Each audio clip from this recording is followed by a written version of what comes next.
رب زدني علما. وقال الله تبارك وتعالى في القرآن المجيد والفرقان الحميد بعد أعوذ بالله من الشيطان الرجيم. بسم الله الرحمن الرحيم. إن المسلمين والمسلمات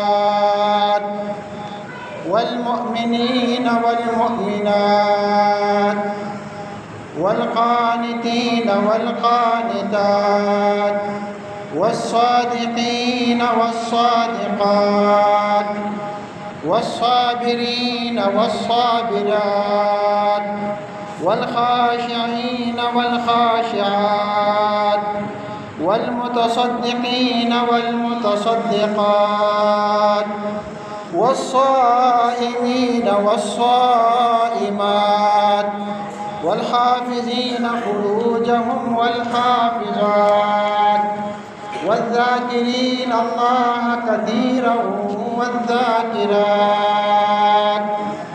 أعد الله لهم مغفرة وأجرا عظيما.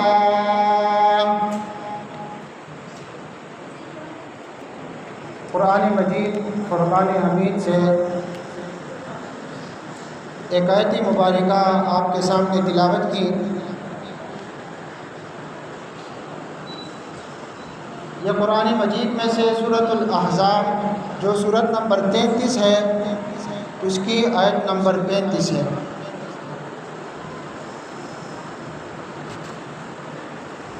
ذی وقار سامعین اکرام، اس آیت مبارکہ کی روشنی میں اپنا موضوع بیان کریں گے. ہمارا موضوع گزشتہ جمعہ سے جاری ہے. اسلام میں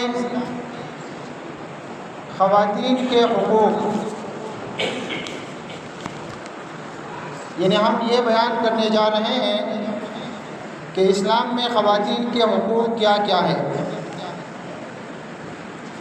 لیکن ان حقوق سے مراد وہ حقوق ہیں جو اصل حقوق ہیں، وہ حقوق ہیں جو قرآن مجید فرقان حمید اور جو حدیث میں بیان ہوئے ہیں. جبکہ مغربی دنیا میں خواتین کے حقوق سے مراد یہ ہوتا ہے کہ ان کو، یعنی خواتین کو مردوں کے برابر حقوق دیے جائیں، یہ مردوں کے شانہ بشانہ کھڑے ہو جائیں. جبکہ حقیقت اس کے خلاف ہے. مرد کو اللہ نے مرد پیدا کیا ہے، عورت کو عورت. ہمیں حقیقت کو دیکھنا چاہیے، ہمیں اللہ تعالیٰ کے دین کو دیکھنا چاہیے. پیارے بھائیوں، مغرب میں تو خواتین کی آزادی کے نام پر جو کچھ ہو رہا ہے وہ در حقیقت عورت کے احترام کی نفی اور اس کی روح اور جسم کا استحصال ہے. جبکہ اس پر آزادی نسواں کا خوشنما پردہ ڈال دیا جاتا ہے. مغربی معاشرہ مسلمانوں سے مطالبہ کرتا ہے کہ خواتین کے حقوق دیے جائیں، خواتین کے حقوق دیے جائیں. لیکن خود اس معاشرے نے خواتین کو کیا دیا ہے؟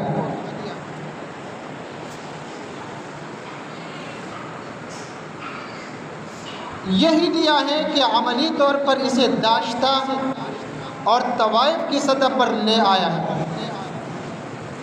اسے ایک ایسی شے بنا ڈالا ہے جس سے مرد لطف اندوز ہوتے ہیں آرٹ اور کلچر کے خوبصورت پردوں کے پیچھے اس کا اس قدر استحصال کیا جاتا ہے کہ عملاً وہ جنس کے متلاشیوں اور کاروباریوں کے ہاتھوں میں کھلونا بن کر رہ گئی ہے، جس کا اسے احساس بھی نہیں ہے۔ اور اسلام نے کیا کیا؟ میرے پیارے بھائیوں، آج سے 1400 برس پہلے عہد جاہلیت میں اسلام کی انقلابی تعلیمات نے عورت کو اس کے حقیقی حقوق اور مرتبہ عطا کیا۔ سبحان اللہ۔ ذی وقار سامعین کرام، اپنے آغاز سے لے کر آج تک دین اسلام کا مقصد ہمیشہ یہ رہا ہے کہ خواتین کے حوالے سے ہماری سوچ، خواتین کے حوالے سے ہمارے خیالات، ہمارے احساسات اور ہماری طرز زندگی میں نمایاں بہتری لائی جائے اور معاشرے میں خواتین کا مقام بلند سے بلندتر کیا جائے۔ اور یہاں ایک خاص بات کا خیال رکھنا چاہیے، اور وہ یہ ہے کہ خواتین کے حقوق کے لیے آج مسلمانوں کے طرز عمل کو نہیں بلکہ اسلام کو دیکھنا چاہیے۔ خواتین کے حقوق کے لیے مسلمانوں کے معاشرے کو نہیں بلکہ قرآن و حدیث کو دیکھنا چاہیے، کیونکہ اس وقت اگرچہ دنیا کی کل آبادی کا تقریباً 5واں حصہ مسلمانوں پر مشتمل ہے، اور مسلمانوں کی یہ آبادی بہت سے معاشروں میں تقسیم ہے، لیکن ان معاشروں کا طرز زندگی یکساں نہیں ہے۔ ٹھیک ہے، کچھ معاشروں میں اسلامی تعلیمات پر عمل کیا جاتا ہے تو کچھ معاشرے اسلامی تعلیمات سے دور ہیں۔ مسلمانوں کی آبادی تو بہت زیادہ ہے، مختلف معاشرے ہیں، لیکن ان کا اصل طرز عمل کیا ہے کہ خواتین کو کیا انہوں نے حقیقی حقوق دیے ہیں؟ مثال کے طور پر ہمارے معاشرے کو دیکھیے، ایک عالم دین یہاں شہر سے گاؤں جاتا ہے، اور گاؤں جا کر نماز پڑھنے کے بعد باہر حجرے میں آتا ہے، دیکھتا ہے لوگ اپنی اپنی مسندوں پر بیٹھ جاتے ہیں، گفتگو میں لگ جاتے ہیں۔ وہ عالم دین سمجھتا ہے کہ شاید آج ان لوگوں کی ہڑتال ہے۔ پھر دوسرے دن بھی ایسا ہو جاتا ہے، تیسرے دن بھی، پھر اپنے نوکر سے پوچھتا ہے کہ کیا معاملہ ہے، یہاں کے مرد کیا اپنے کام کاج نہیں کرنے جاتے؟ اس نے کہا کہ یہاں کے لوگ یہاں حجروں میں بیٹھ کر فضول گفتگو کرتے رہتے ہیں، ان کے کام کاج اور ان کے جو کھیتی باڑی کا سارا معاملہ ہے ان کے خواتین سنبھالتے ہیں۔ تو اس عالم دین نے کہا یہ لوگ کبھی بھی ترقی نہیں کر سکتے، یہ اسلام کے الٹ چل رہے ہیں۔ ان کی خواتین گھر سے باہر کام کاج پہ نکلنے جاتی ہیں اور یہ خود گھروں سے اٹھ کر حجرے میں آ جاتے ہیں، حجرے میں بیٹھ کر غیبتیں کرتے ہیں۔ انہوں نے کہا میں یہ سمجھ رہا تھا کہ شاید یہ لوگ ان کی بڑی بڑی داڑیاں ہیں اور سروں پر عمامے ہیں، یہ تو بہت ہی زبردست قسم کے مسلمان ہیں، ان پر ان کو رشک آ رہا تھا۔ لیکن اس نے کہا کہ آپ ان کی زبان نہیں سمجھتے، یہ جو آپس میں گفتگو کرتے ہیں کہتے ہیں فلاں نے یوں کیا، فلاں کے لڑکے نے، اس کی بیٹی نے یہ کیا، یہ معاملہ ہے۔ صبح سے لے کر شام تک ان کی یہ غیبتیں ہوتی ہیں۔ تو انہوں نے کہا کہ ان لوگوں سے جاہل میں نے دنیا میں کبھی نہیں دیکھا۔ تو میرے بھائیوں، خواتین کے کیا حقوق ہیں؟ ہمیں اپنے طرز عمل کو نہیں دیکھنا چاہیے اور ہمیں اپنے معاشروں کو نہیں دیکھنا چاہیے، کیونکہ ہمارے معاشروں میں بہت سارے لوگ یا تو اسلام پر عمل کرتے ہوئے نظر آئیں گے یا نہیں نظر آئیں گے۔ خواتین کو میراث میں حصہ دیں گے یا نہیں دیں گے، تو اگر آپ نے خواتین کے اصل حقوق جاننے ہیں تو آپ نے یہ دیکھنا ہے کہ دین اسلام میں، رب کے قرآن میں، نبی کے فرمان میں خواتین کے کیا کیا حقوق ہیں۔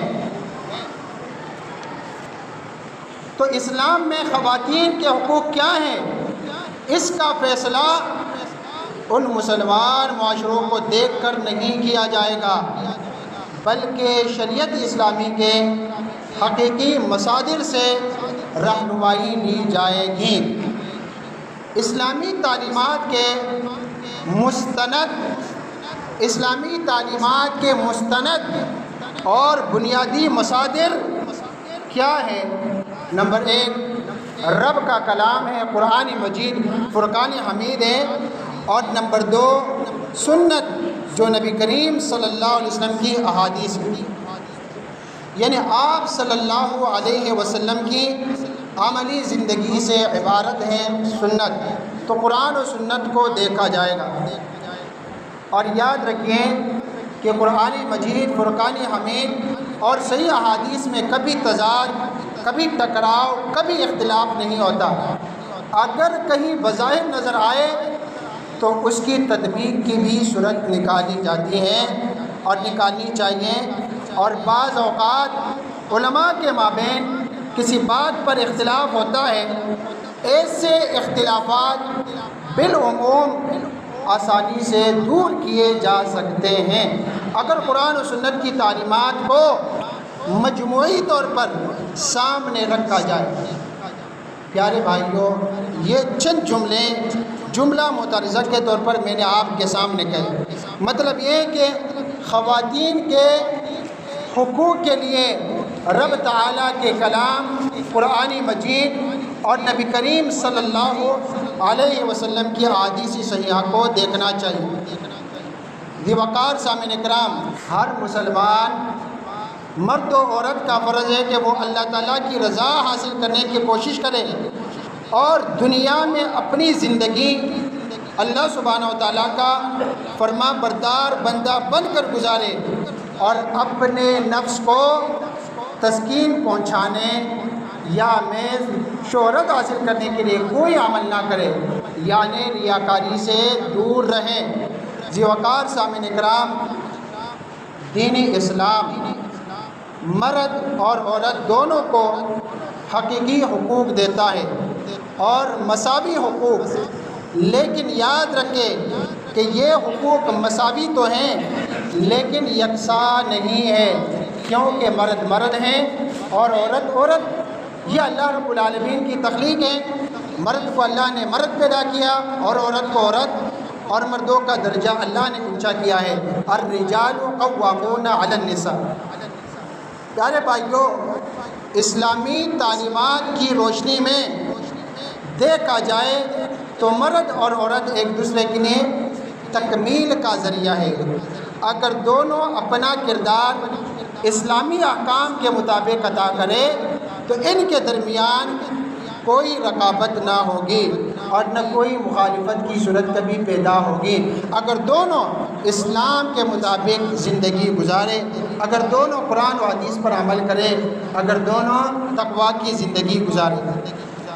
زیوکار سامعین اکرام، دین اسلام نے تو خواتین کو ہر قسم کے حقوق دیے ہیں۔ حقیقی حقوق اللہ تعالیٰ نے مردوں کو بھی دیے ہیں اور عورتوں کو بھی۔ اسلام میں خواتین کے روحانی حقوق بھی ہیں۔ اسلام میں، دین اسلام میں خواتین کے روحانی حقوق بھی ہیں، ان کے معاشی حقوق بھی ہیں اور ان کے معاشرتی حقوق بھی ہیں، اور خواتین کے تعلیمی حقوق بھی ہیں اور ان کے قانونی حقوق بھی ہیں، ان کے سیاسی حقوق بھی ہیں۔ زیوکار سامعین کرام، اسلام نے عورت کو بہت سارے حقوق دیے ہیں۔ سب سے پہلے ہم عورت کے روحانی اور مذہبی حقوق کے حوالے سے گفتگو کریں گے۔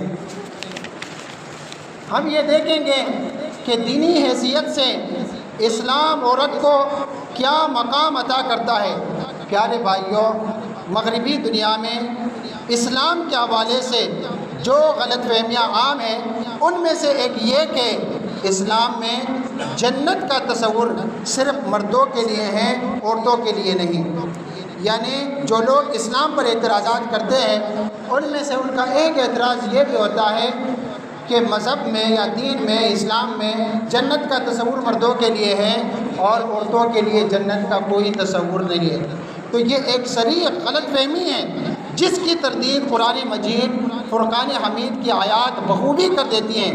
سورۃ النساء کی آیت نمبر 124 میں اللہ رب العالمین نے فرمایا وَمَن يَعْمَلْ مِنَ الصَّالِحَاتِ مِن ذَكَرٍ أَوْ أُنثَىٰ وَهُوَ مُؤْمِنٌ فَأُولَٰئِكَ يَدْخُلُونَ الْجَنَّةَ وَلَا يُظْلَمُونَ نَقِيرًا، اور جو نیک عمل کرے گا خواہ مرد ہو یا عورت، دیکھو اللہ رب العالمین فرما رہا ہے کہ جو بھی نیک عمل کرے گا خواہ وہ مرد ہو یا عورت، بشرط کہ وہ مومن ہو تو اسے جنت میں داخل کیا جائے گا۔ تو ایسے ہی لوگ جنت میں داخل ہوں گے اور ان کی ذرا برابر بھی حق تلفی نہیں کی جائے گی۔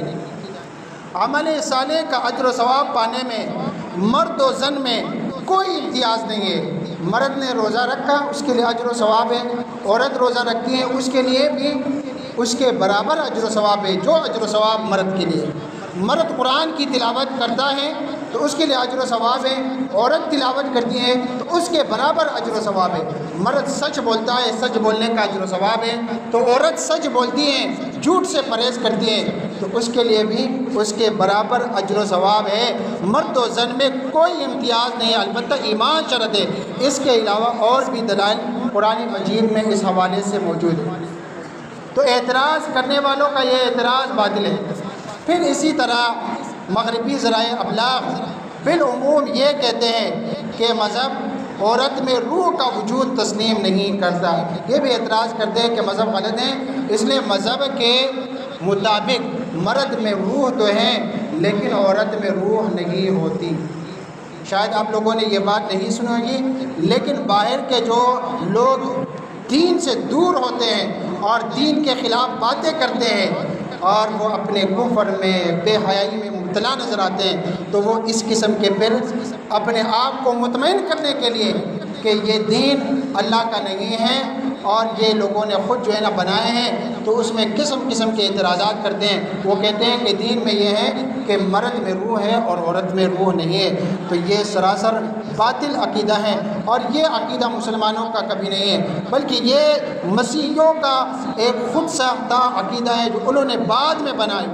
17ویں صدی میں روم میں ہونے والی کونسل کے اجلاس میں عیسائی علماء اس نتیجے پر پہنچے تھے کہ عورت میں روح موجود نہیں ہوتی۔ میرے بھائیوں، وہی الہی کی روشنی جس کے پاس نہ ہو، جس کے پاس وہی الہی کی روشنی نہ ہو، جس کے پاس قرآن کا نور نہ ہو، روشنی نہ ہو، وہ اندھیروں میں بھٹکتا پھرتا رہے گا۔ چاہے ان کے بڑے سے بڑے سائنسدان مل بیٹھے کسی معاملے میں، اگر ان کے پاس قرآن کی روشنی نہیں ہے تو وہ ایسے نتیجے پر پہنچیں گے جو حقیقت کے بالکل خلاف۔ 17ویں صدی میں روم میں ان کے بڑے بڑے مفکرین بیٹھے کہ مرد و عورت میں کیا کیا فرق ہے، تو انہوں نے یہ فرق نکالا کہ مردوں میں روح ہوتی ہے اور عورتوں میں روح نہیں ہوتی۔ استغفر اللہ۔ میرے بھائیوں، جہاں تک اسلامی تعلیمات کا تعلق ہے، اس حوالے سے اسلام عورت اور مرد میں روح کے حوالے سے کوئی تفریق نہیں کرتا۔ اس بات کی وضاحت قرآن مجید میں سورۃ النساء کی پہلی آیت سے بخوبی ہوتی ہے۔ ذرا قرآن تو سنیے، ذرا قرآن کے قریب تو آئیے، ذرا رب کا کلام تو پڑھیے۔ کتنا پیارا، کتنا اعلیٰ ترین انداز کلام ہے۔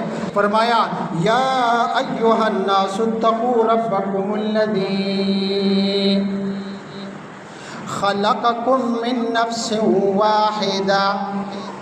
کیا فرمایا؟ خلقکم من نفس واحدہ وخلق منها زوجها۔ جس نفس سے اللہ نے مرد کو بنایا ہے اسی سے عورت کو بنایا ہے۔ جو روح مرد میں ہے وہی روح عورت میں بھی ہے.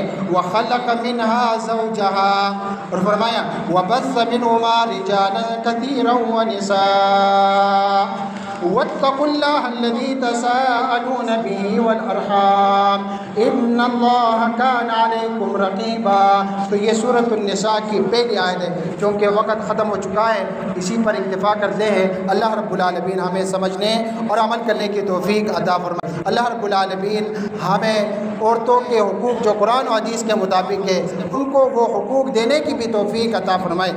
آمین. وآخر دعوانا الحمدللہ.